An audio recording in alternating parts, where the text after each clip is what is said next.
Another piece that the Mattes recreated was Chris Burton's Shoot. Chris Burton's Shoot is in the upper right-hand corner from 1971. So,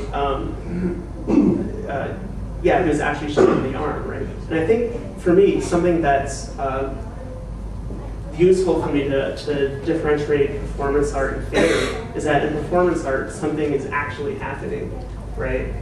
He actually got shot in the arm. And, you know, in theater, it's more about the artifice of getting shot in the arm, which is important as well. But it was so important, this piece was so important for me because it was actually happening.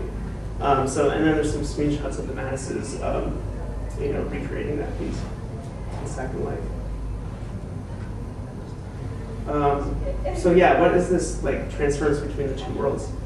This is a piece by Rose Marshak, who's an artist in University of Illinois, Urbana-Champaign, and she did some work where she took real wind readings of the wind from the outside world, and it took those wind readings and made in this virtual environment those wind. The weather actually determined the virtual project, what was happening in the virtual project. So, you know, it's, you know, I wanted to show this piece as a way to think about this like transference between the two worlds. I'm going to show a video really quick of.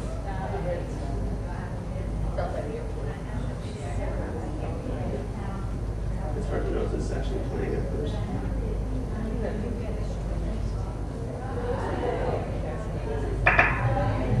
This is the Mattes' recreation of seedbed, of Vito Conchi's seedbed. Conchi, of course, built a ramp in the gallery and masturbated underneath it and fantasized about the viewers. And he spoke through a microphone through a loudspeaker. For Conchi,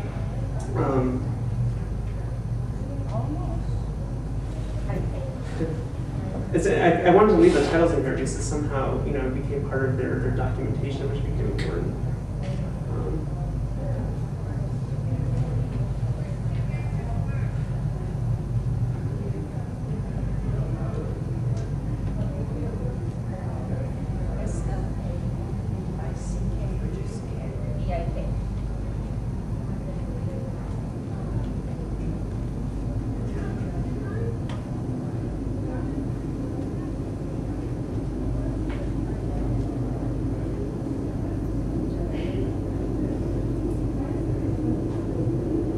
So the wind you hear, that's a feature in Second Life that you hear a lot while you're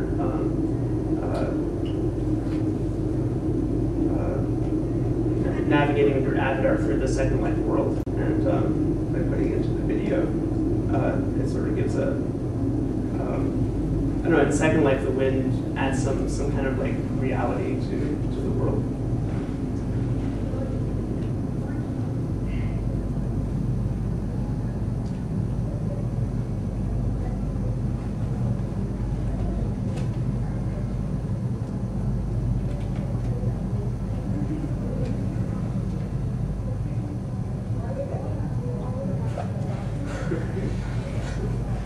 So in an email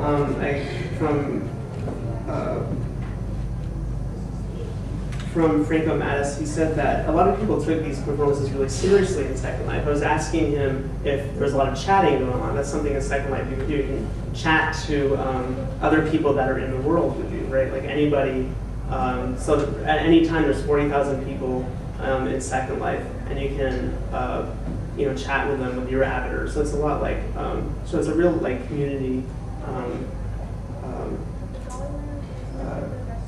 environment. It's really amazing that you can communicate with anyone in the world and have an avatar to represent yourself. And that's something really thrilling about Second Life. So in Seedbed, he was, you know, communicating with people on the other side of the ramp, and the Mattes reenactment of this piece, he was actually chatting with people. And fantasizing about them. And I think it's really interesting that in in Second Life, you can usually see everything that's going on. You can see behind walls.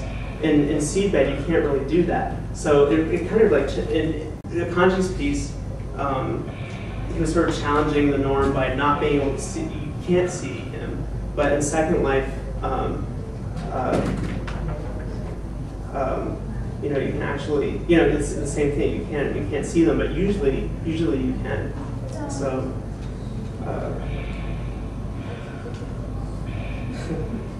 so it doesn't show the chatting. That was something really interesting to me.